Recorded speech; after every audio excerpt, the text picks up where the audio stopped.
Prezados irmãos, a paz do Senhor.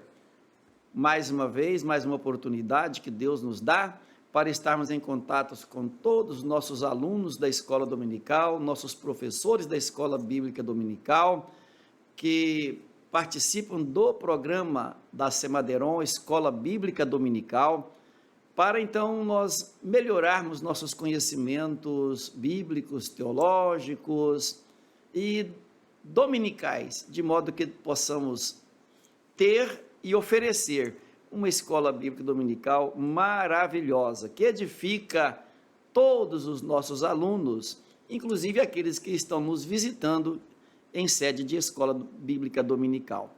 Parabéns a todos os alunos, parabéns aos pastores presidentes, a quem eu os cumprimento com a paz do Senhor, parabéns à direção da Semaderon, que idealizou e mantém este programa. Então, Deus abençoe a todos, que seja um momento de paz e de ricas bênçãos da parte de Deus.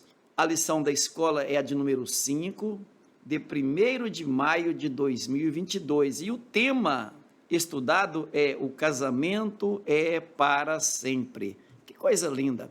A lição já começa com um dos temas do Sermão do Monte, quando o Senhor Jesus fala sobre essa questão, e ele diz aqui, então o comentador aproveita a fala do Senhor Jesus Cristo e tematiza essa escola dominical com esse bonito e elegante tema: o casamento é para sempre. Isto, para sempre, no sentido de que é para durante a vida do casal, ou enquanto um dos cônjuges viverem.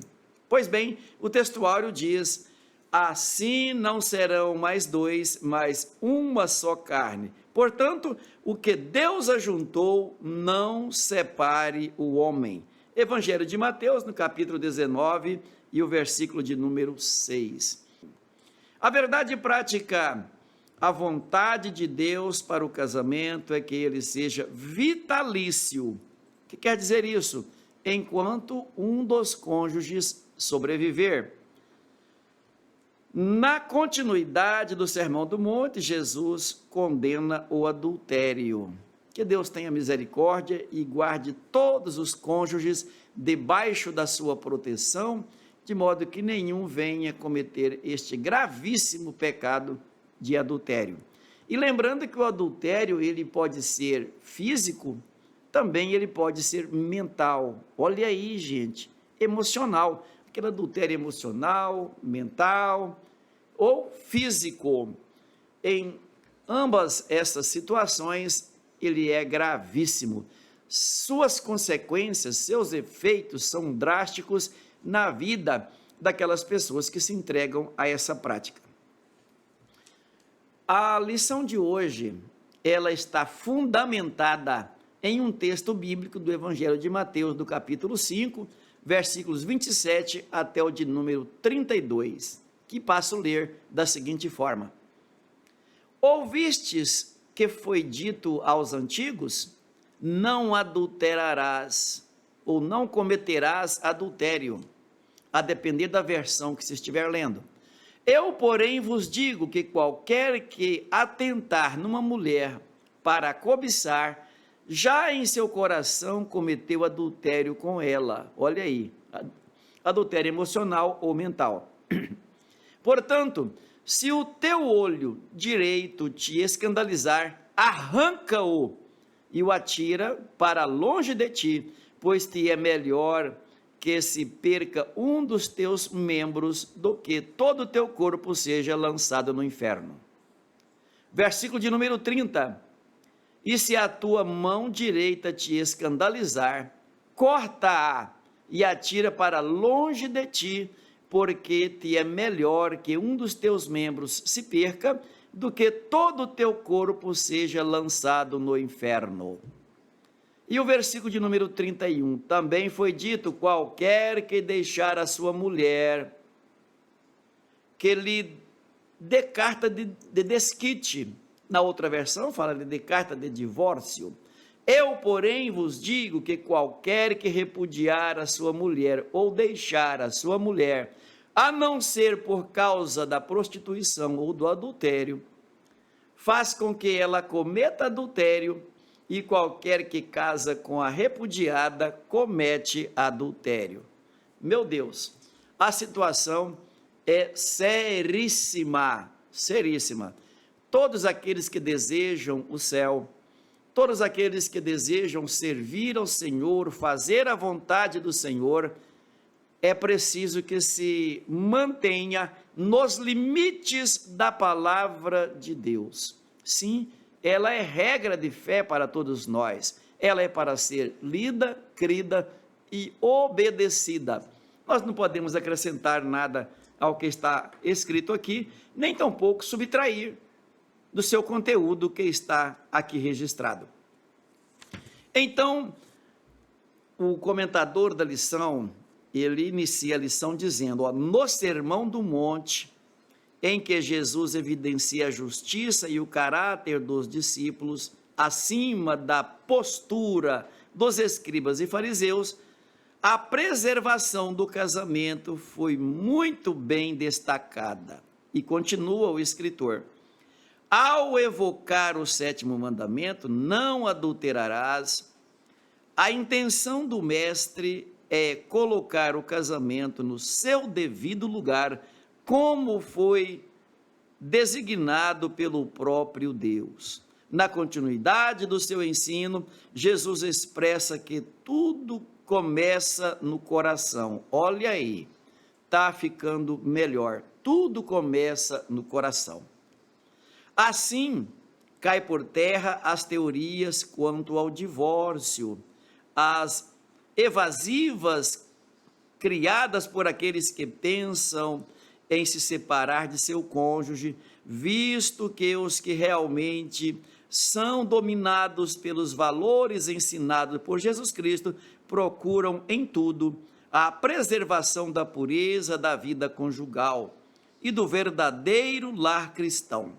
Em Mateus 5, 27 a 32, Jesus esclarece que não há espaço para uma moral dupla, como deseja uma sociedade degenerada.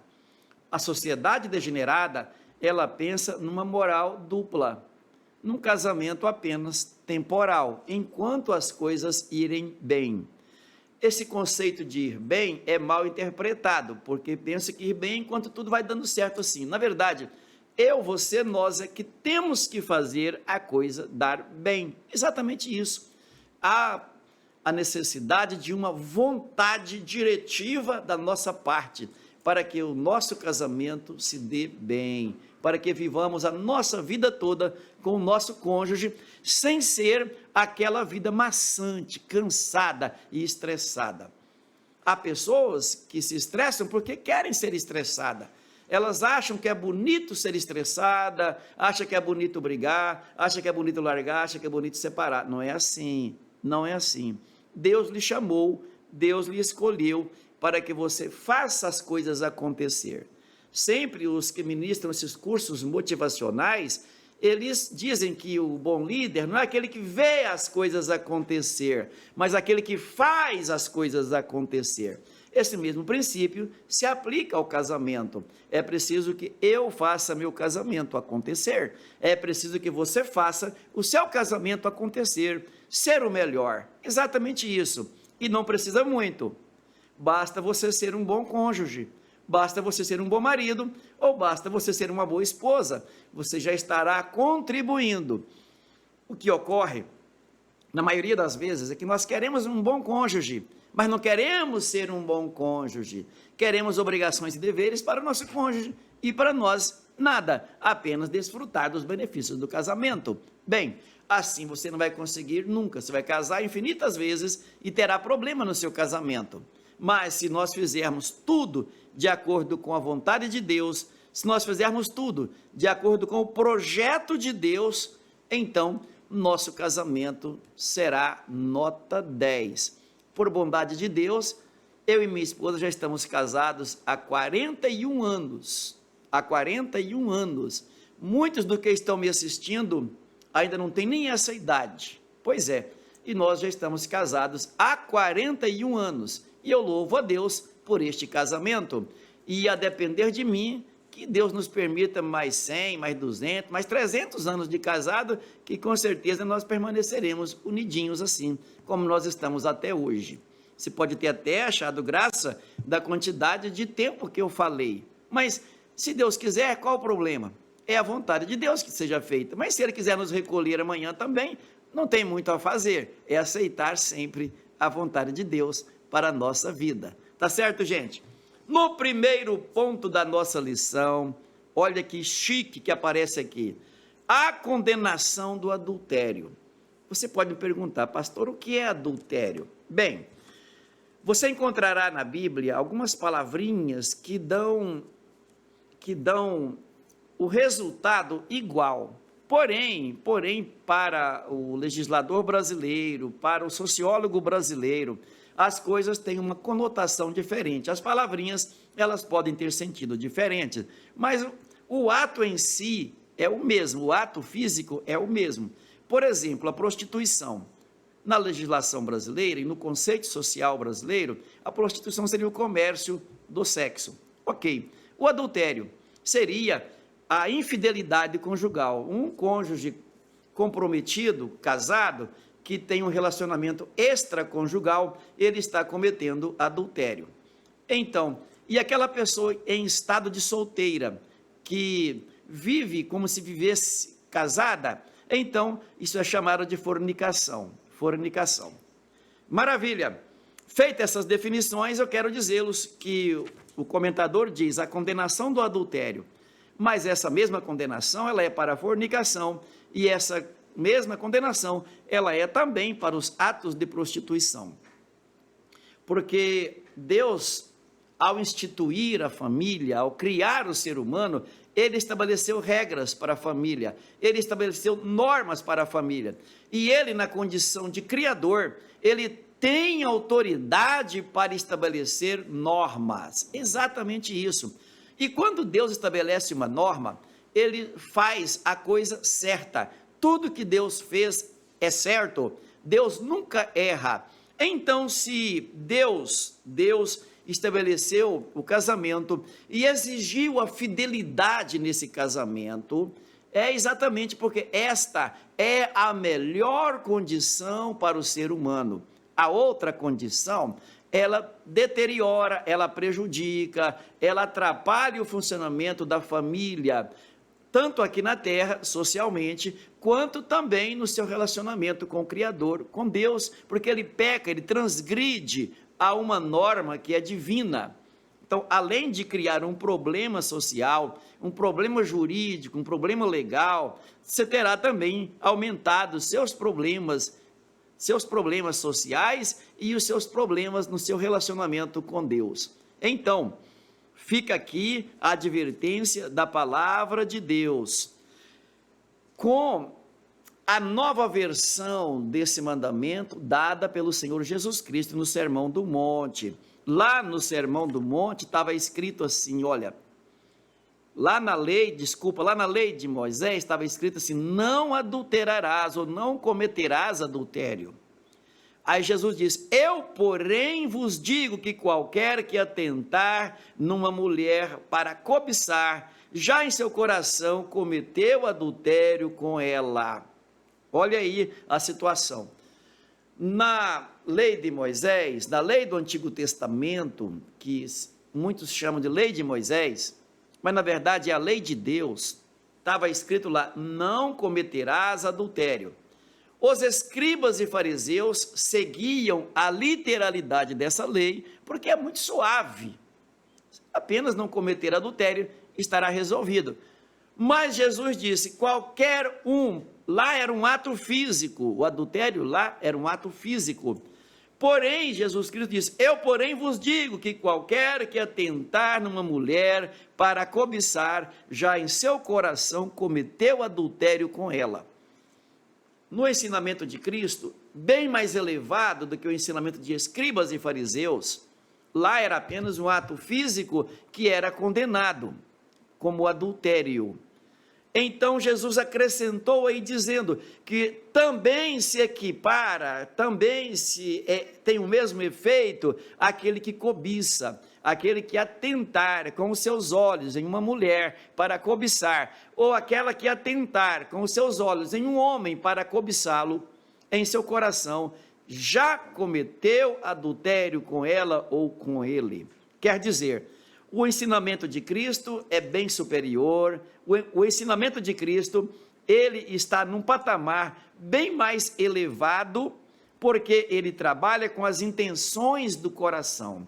As leis do reino de Deus, estabelecida por Cristo, comentadas por Cristo no Sermão do Monte, elas vão além da letra fria da lei e trabalha com o emocional de cada pessoa. Eu não posso, então, nem me atentar em uma mulher para cobiçar. Vejam que isso é princípio. As leis do reino, em Mateus 5 até Mateus 7, são princípios fundamentais ou princípios que fundamentam o reino de Deus. Transgredi-los seria pecado gravíssimo contra Deus.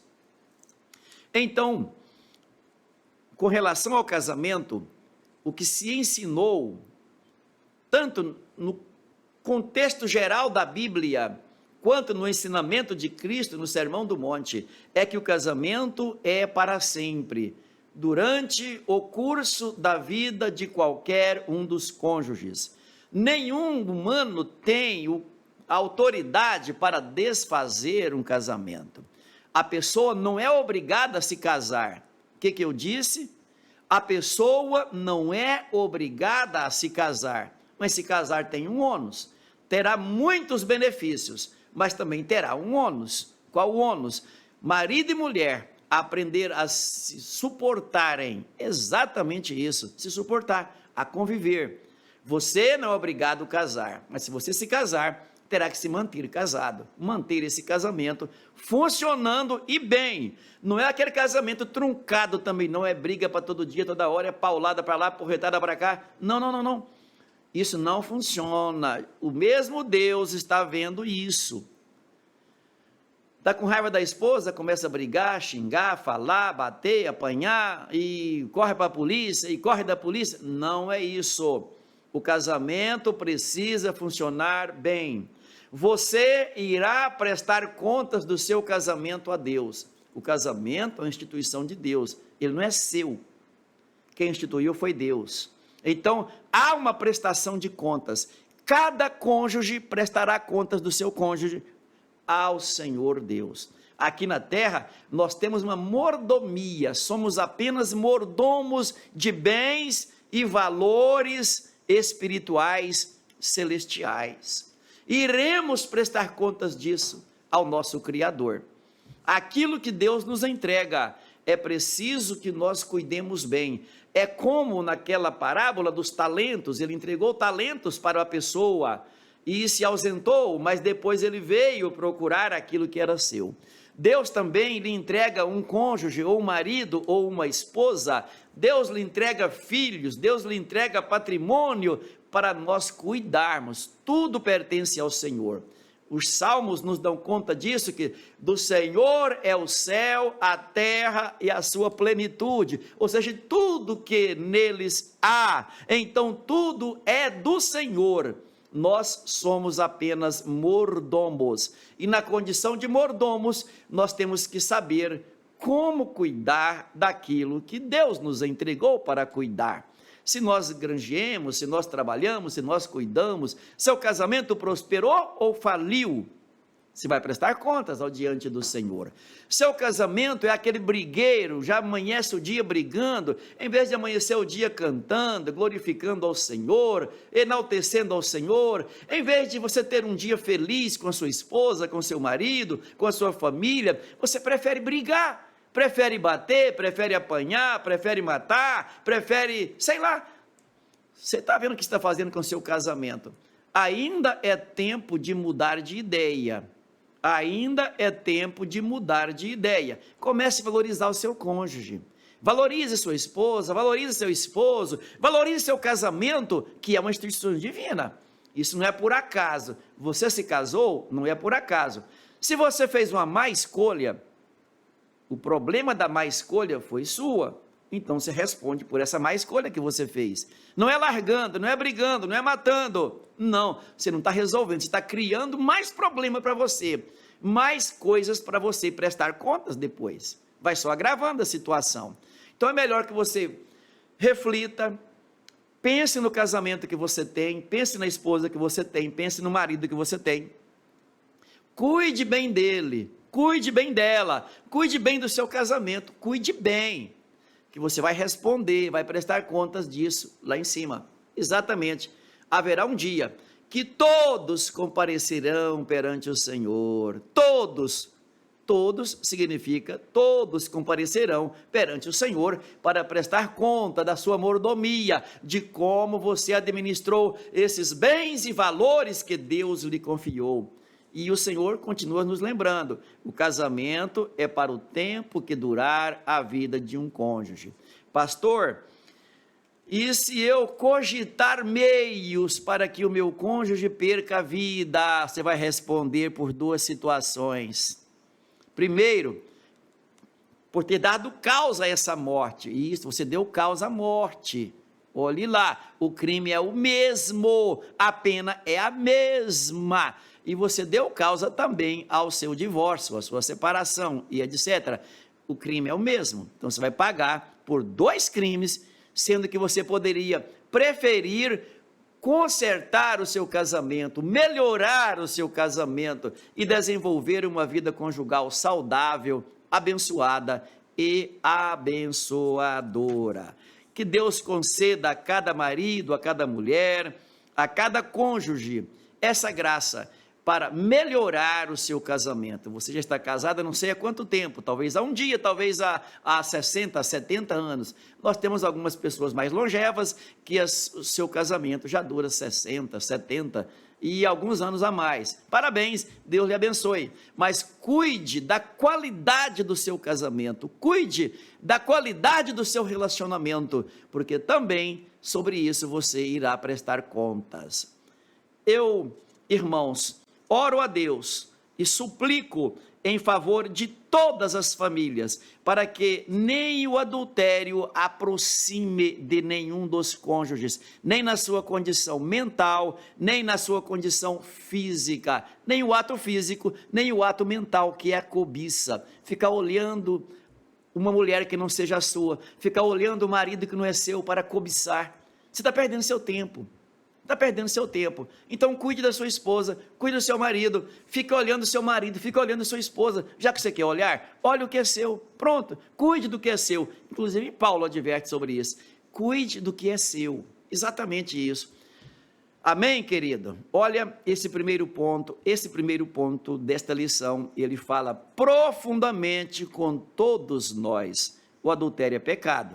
Deus condena o adultério, Deus condena o repúdio, repudiar a esposa, repudiar o marido, é largar o marido, largar a esposa, também é pecado. Mas tem cônjuge, pastor, tem cônjuge que ele não repudia, mandando embora, mas encosta num canto lá na casa. Olha, lá encostou num canto lá na casa, já até dorme noutra cama para lá, não fez o desquite, o divórcio, como se fala hoje, oficial no cartório, mas é um ente abandonado lá no canto, fica num silêncio para lá.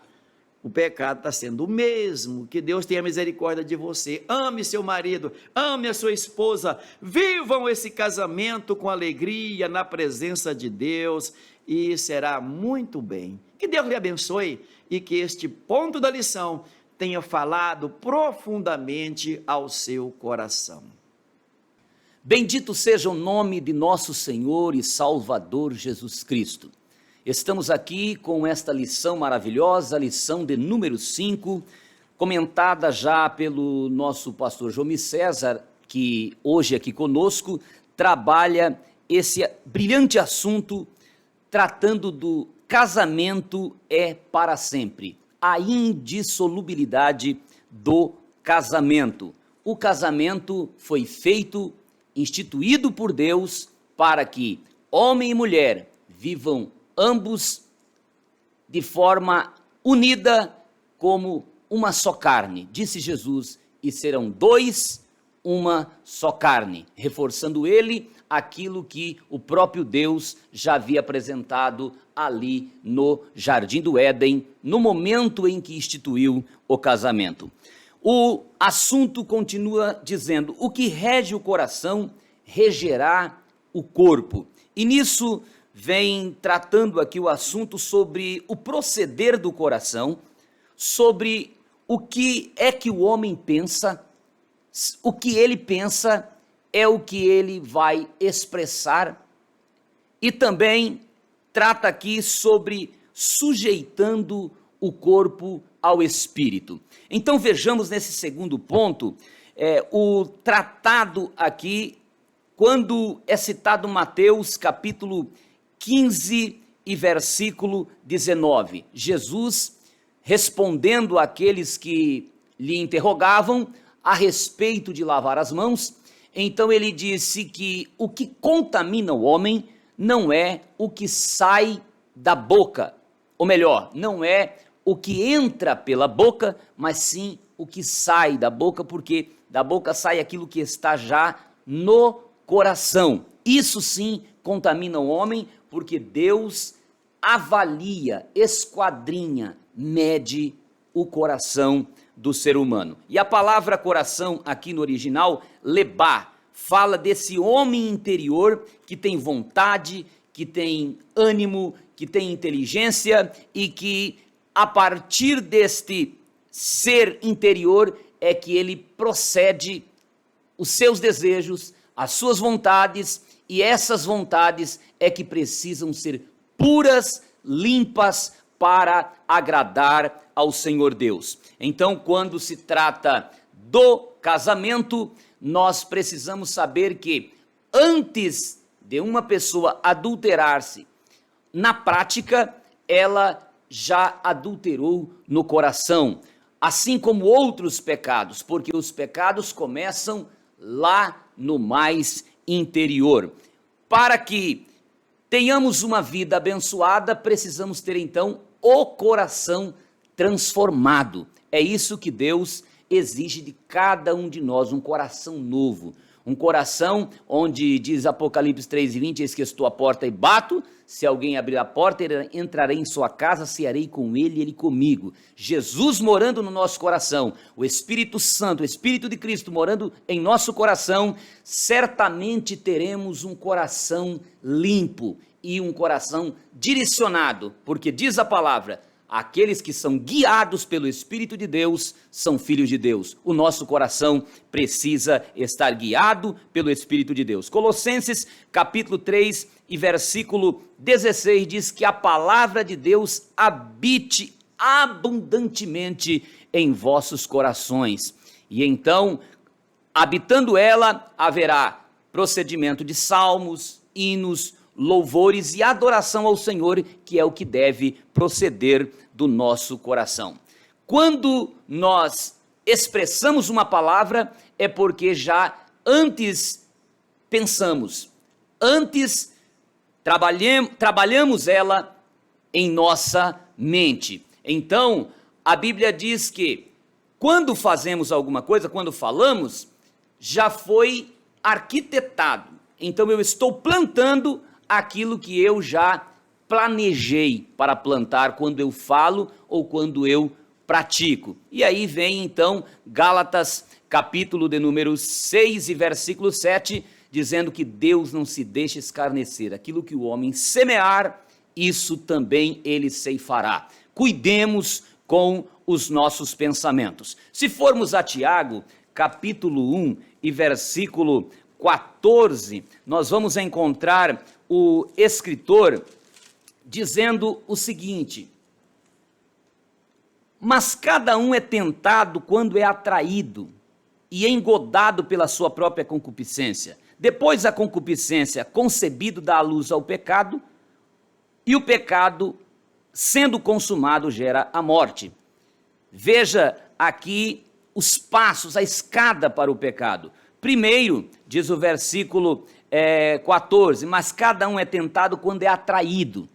Então, muita coisa atrai o homem, e quando ele é atraído, ele começa o procedimento do pecado. Eu tenho que tomar cuidado com o que passa por mim para que eu não seja atraído. Então existe um ditado que diz que o primeiro olhar é coincidência, o segundo é concupiscência. Então alguns, no primeiro olhar, ele já não tira o olhar porque ele quer acreditar no ditado, mas o que a Bíblia está dizendo é mais fundo. Aquele que é atraído, ele já começa pecando. E depois que é atraído, ele é engodado, ou seja, ele foi dilubriado por aquilo que viu e ele está sendo engodado, que ele parou para imaginar.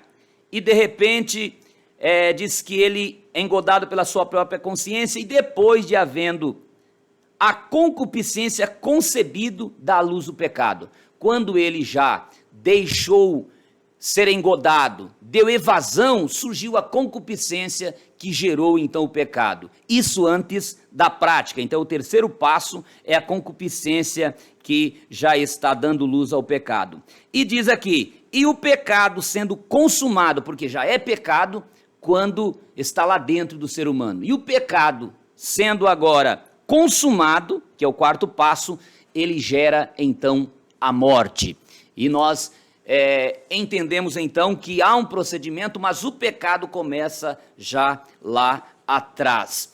Vemos então que ninguém está isento de tentações, mas é preciso revestir-se do homem interior, ou seja, sujeitar o corpo ao Espírito Santo. Gálatas 5,16 diz, andai no Espírito, esse fala do Espírito Santo, e não cumprireis os desejos da carne. Então, meu espírito deve andar na direção do Espírito Santo para que eu não cumpra os desejos da carne, que é o que está em Gálatas 5, aí na continuidade, no versículo 19 em diante, dizendo que é prostituição, impureza, lascívia, idolatria, feitiçaria, inimizades, e vai indo, dizendo que os que praticam tais coisas não herdarão o reino de Deus. Gálatas ainda, no capítulo 2, versículo 20, vai dizer, Paulo dizendo, eu estou crucificado com Cristo, não vivo mais eu, mas Cristo vive em mim. Então, como vencer essas tentações? Mantendo-se crucificado, mantendo-se morto, como diz em Romanos capítulo 6 e 11. E agora considerai-vos como mortos para o mundo. Nós nascemos para Jesus, não podemos mais atender os nossos desejos. Gálatas 2:20, que acabei de recitar, diz, não vivo mais eu, mas Cristo que vive em mim. Então Jesus nos guia. Agora, a minha vida não é mais minha, agora é de Cristo.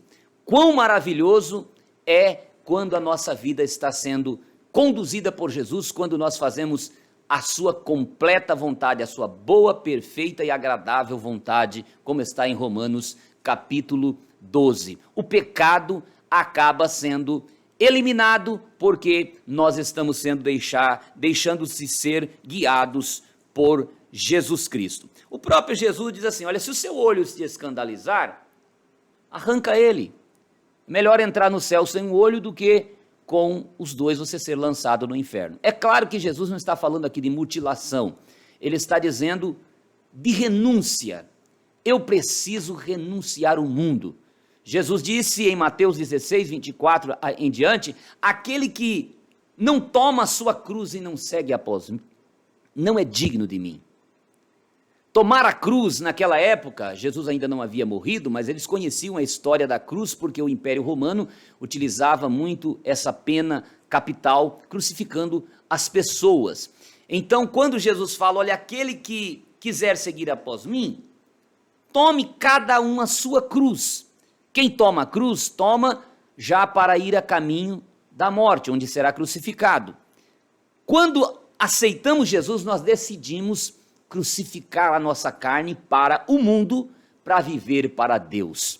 Isso é maravilhoso, porque a princípio, no olhar humano parece que estamos perdendo, mas no olhar divino só estamos ganhando felicidades terrenas, como também a felicidade eterna, a felicidade espiritual. Então, ratificando, Romanos capítulo 12, primeiro diz, rogo-vos, pois, irmão, pela compaixão de Deus, que apresenteis os vossos corpos em sacrifício vivo, santo, agradável a Deus.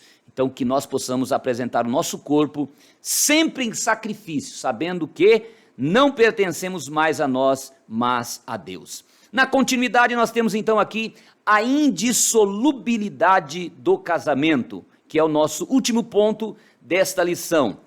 Falando que o casamento, ele, na perspectiva bíblica, ele é indissolúvel, ou seja, não há projeto de separação ou possibilidade dada por Deus para que eu me separe de minha esposa. Não.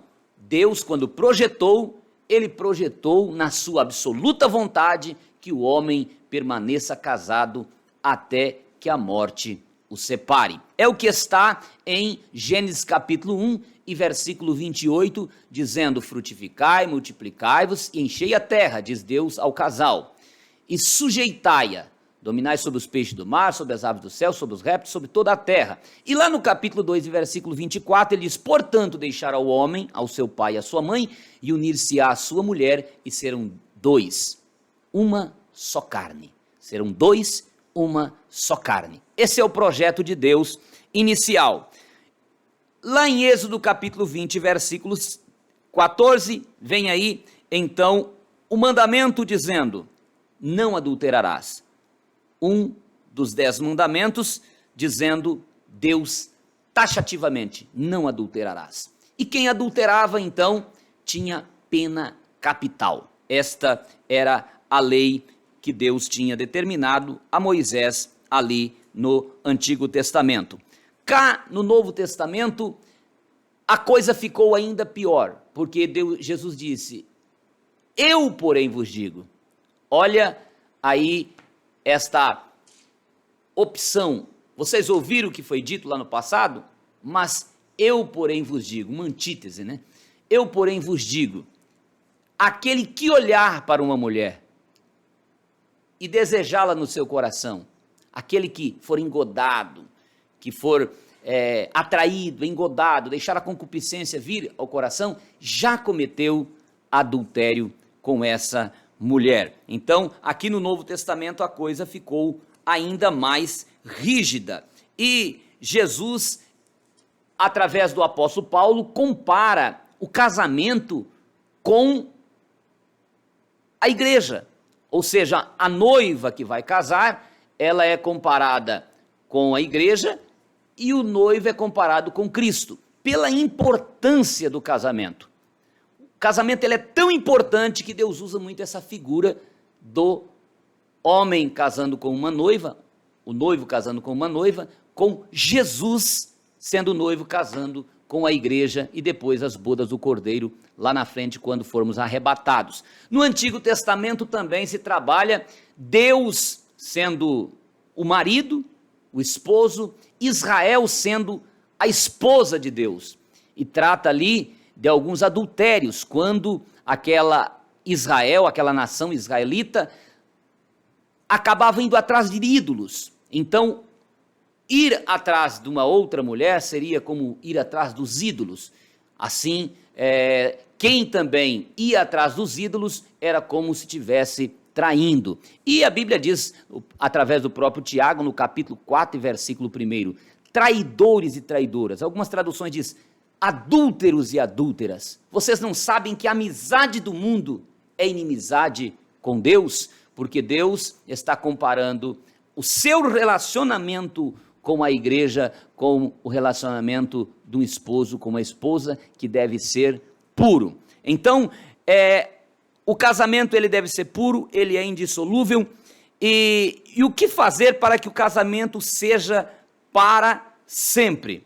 Olha, um casamento para que ele seja para sempre, existe muitas regrinhas e algumas coisas pequenas, mas podemos aqui citar o respeito, a amizade, o bom tratamento, o carinho, a dignidade.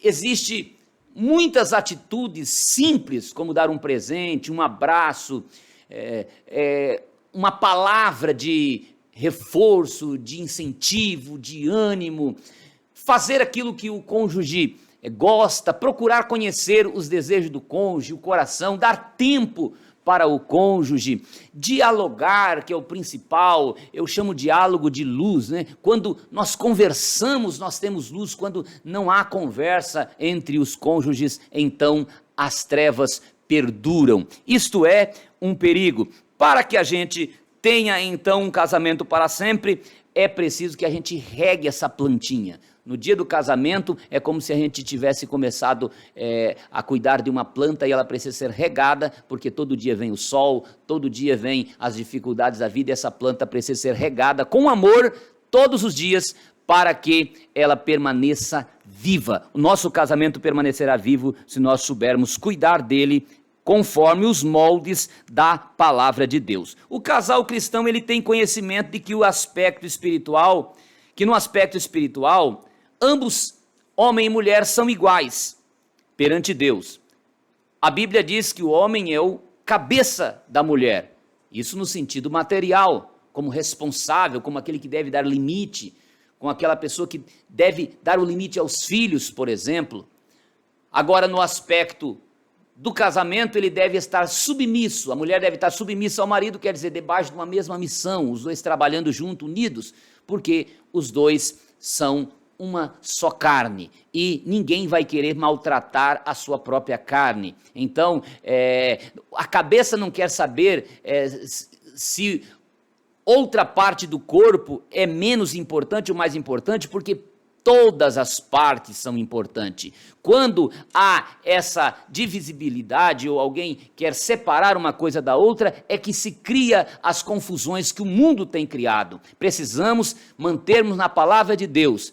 Homem e mulher são uma mesma carne e amando mutuamente não haverá problema algum para que o homem cumpra o seu papel de líder ali, de cabeça, e assim como Jesus é a cabeça da igreja, e a mulher esteja disposta a auxiliar o seu marido, assim como a igreja deve fazer a obra de Deus, entendendo que é a noiva de Cristo e que Jesus deu a vida por ela, e aí reforça a Bíblia, assim os maridos também devem dar, se preciso, a vida pelas suas esposas. Então, se você dá a sua vida pela sua esposa, havendo necessidade, ou mesmo não havendo no sentido físico, mas você se doa no sentido de trabalhar, de lutar, de batalhar, de enfrentar o mais difícil, deixar ela como melhor, você está disposto o tempo todo se entregando por ela, então não haverá problema no seu casamento. Se há problema, é falta de interpretação de um ou de outro dos dois quanto à Bíblia Sagrada. E aí nós temos então o casamento é uma união indissolúvel. Eu quero já agora encerrando aqui, trabalhar esta questão. Falar sobre divórcio é algo bastante, às vezes polêmico para alguns, mas a Bíblia é clara, a Bíblia não deixa nada de dúvida para nós, lendo a Bíblia no temor do Senhor, sabemos, compreendemos e temos as diretrizes corretas para a nossa vida em todos os aspectos. Há muitas pessoas que eles ficam debatendo o tempo sobre provar se o divórcio é ou não é permitido. Mais do que isso, nós precisamos parar para ver o que a Bíblia transita desde o Gênesis ao Apocalipse, ou caminha desde o Gênesis ao Apocalipse, afirmando: o casamento é até que a morte separe. Mas acontece o divórcio, uma pessoa que está divorciada, perdeu então a salvação? Bom, se nós olharmos para o nosso texto, nós vamos encontrar aqui em Mateus capítulo 5, os versículos 24 em diante, ou 28, eu porém vos digo que qualquer que entrar uma mulher para cobiçar já em seu coração cometeu adultério com ela. O versículo 31 diz assim: também foi dito, qualquer que deixar sua mulher, que lhe dê carta de desquite. Eu, porém, vos digo que qualquer que repudiar sua mulher, a não ser por causa de prostituição, faz que ela cometa adultério. E qualquer que casar com a repudiada, comete adultério. O que quer isso dizer? O que o assunto está nos enfocando é que o casamento é indissolúvel, mas existe exceções. Nós temos casos de pessoas que divorciaram por necessidade. Então Jesus coloca aqui algumas exceções, como o divórcio. O apóstolo Paulo vai tratar em 1 Coríntios 7,15, falando sobre a separação por abandono.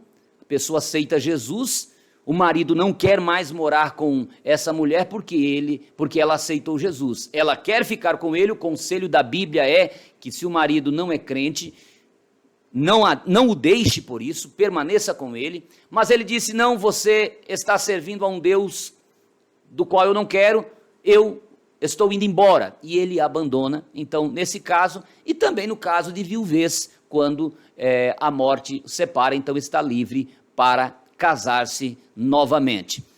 Mas a Bíblia está apresentando essas exceções e nós precisamos entender aqui a questão do Antigo Testamento. Por exemplo, no Antigo Testamento, quando diz em Êxodo, ou melhor, Deuteronômio 24 e versículo 1 a 4, nós vamos encontrar o texto falando sobre a lei do divórcio no Antigo Testamento. Diz aqui em Deuteronômio 24, 1 a 4, dizendo: quando um homem tomar uma mulher e se casar com ela, então será que, se não achar graça em seus olhos, por nela achar coisa feia, ele lhe fará escrito de repúdio, e lhe o dará na sua mão, e a despedirá da sua casa. Se ela, pois, saindo da sua casa, for e se casar com outro homem, e se este último homem a aborrecer e lhe fizer escrito de repúdio, e lhe o der na sua mão, e a despedir da sua casa, ou se este último homem que a tomou para si por mulher vier a morrer, então seu primeiro marido que a despediu não poderá tornar a tomá-la, para que seja sua mulher, depois que foi contaminada, pois é abominação perante o Senhor. Então, nós encontramos aqui que na lei era permitido o divórcio. Eles separavam uma mulher, repudiavam a mulher e davam-lhe então a carta. Ou divorciavam e davam-lhe a carta de repúdio. O repúdio, a separação.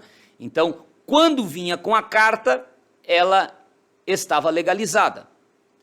A mulher, quanto o homem, podiam casar-se novamente. Como aqui está escrito, morrendo esse homem, não poderia voltar a casar com aquele homem anterior, porque isso seria abominável. Mas não havendo essa contrariedade, ou não havendo esse aspecto, então havia o divórcio com a carta de repúdio que era dada.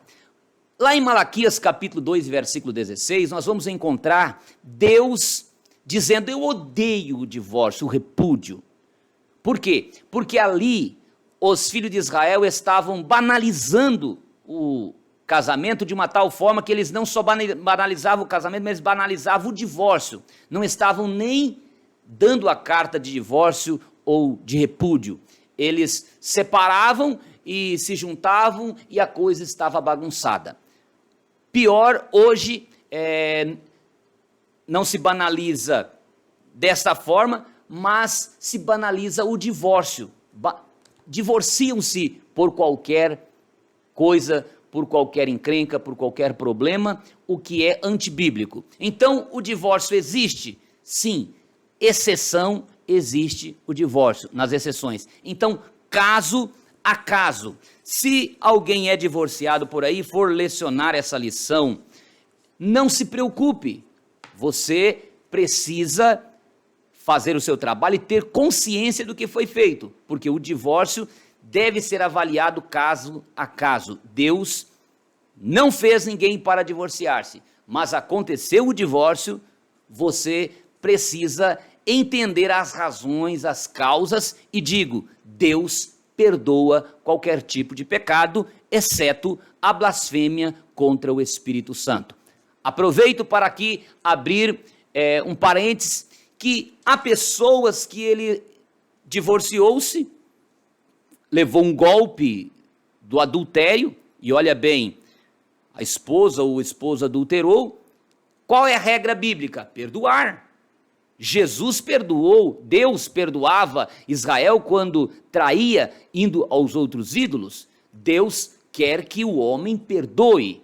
A lei do Novo Testamento é amar a Deus acima de todas as coisas e ao próximo como a si mesmo, cumpriu a lei. Então, houve qualquer tipo de problema entre os cônjuges, a lei de Deus, até mesmo para o adultério, é perdoe. Agora, a pessoa comete adultério hoje, semana que vem de novo, um mês que vem de novo, e vira uma rotina, ou vai embora e para o mundo da prostituição, e como fica? Como se perdoa? É a pergunta. Ou a pessoa é violentada no sentido de espancada, maltratada, e de uma tal maneira que se torna impossível, a ponto que a nossa própria lei trabalha, que aqueles que espancam suas esposas, existem leis, como a Lei Maria da Penha, para corrigi-lo e fazê-lo responder pelo crime que cometeu. Então, nesses casos, o melhor é ser feliz. É a questão do divórcio, entra nessas exceções. A pessoa separou-se, precisa novamente casar-se, em alguns casos, né, algumas pessoas optam por ficar solteiras, mas há situações que é impossível, quase impossível ficar solteiro. E Deus não vai colocar um peso enorme sobre a vida de uma pessoa. Deus quer que as pessoas sejam felizes aqui e também na eternidade. Agora, a pessoa que levou esse golpe, aí ele quer ser um pastor, um dirigente, e ele conhece que a Bíblia está dizendo que não é vontade de Deus, não é projeto de Deus, e o que não está na vontade diretiva absoluta de Deus precisa ser observado, mas ele quer que seja aceito. Ora, uma coisa é exceção, uma coisa é Jesus tolerar por dureza do coração. Jesus disse assim, olha, por causa da dureza dos vossos corações. E por que dureza dos vossos corações Moisés permitiu? Porque a dureza vem do pecado, por causa do pecado. Então, endureceu, não quer perdoar, não consegue entender, não conseguiu conciliar, houve o golpe. Agora você está com essa lesão, com essa mancha, e terá que se humilhar, ficar no seu lugar e entender que Deus não estabeleceu que aquele que vai encontrar a salvação, por isso mesmo ele também tem o direito de estar à frente de uma igreja cuidando aí de 1000 pessoas, de 100 pessoas, de uma grande congregação, e não podendo ser um exemplo, porque na verdade ele já trouxe uma mancha que você pode salvar-se. Estamos dizendo, Deus criou uma exceção para que a pessoa salve-se, mas não significa que ele não está com uma mancha. E daí a Bíblia diz, por exemplo, no Antigo Testamento, que o sacerdote ele precisava de uma pureza, de uma santidade tal, que ele não podia casar a não ser que fosse com uma virgem. Cá no Novo Testamento, nós vamos encontrar Paulo dizendo tanto a Timóteo quanto a Tito, capítulo 3 de 1 Timóteo e capítulo 1 de Tito, dizendo que o bispo deve ser marido de uma só mulher. Então, muito cuidado com isso. Nós estamos trabalhando aqui e enfocando claramente a indissolubilidade do casamento e não tratando dessas coisas complicadas no sentido de legalizá-las. O divórcio jamais será legalizado, mas ele, no aspecto espiritual, mas ele, como exceção, é permitido em casos raríssimos e, portanto, se você está em uma situação assim, procure o seu pastor. Quem vai dizer para você como está a sua situação, como Deus pode recuperar a sua vida, é o pastor. Não existe uma regra geral para tal. Existe sim exceções, e aquele que é divorciado sabe de suas razões, pediu perdão, se resolveu diante de Deus, então fique em paz com o Senhor, vamos caminhar para o céu, mas fique no seu espaço, no seu lugar. Esta é a regra divina para o casamento, porque Deus como disse Jesus, no princípio não era assim, portanto lá não havia o divórcio. Deus fez o homem e a mulher para ser dois, uma só carne. Assim, nós encerramos a lição de hoje, enfocando o cuidado de Deus aqui para o casamento, como diz em Marcos 10 e versículo 9. O que Deus uniu, disse Jesus, não o separe o homem. Deus abençoe. Ore comigo. Querido Jesus, obrigado por mais esta aula. Continue abençoando os teus filhos que estão nos assistindo e que tenham uma maravilhosa aula neste domingo, Pai. E que a tua paz reine sobre a vida de todos nós, a vida do nosso pastor Nelson, presidente dessa convenção, em nome de Jesus. Amém.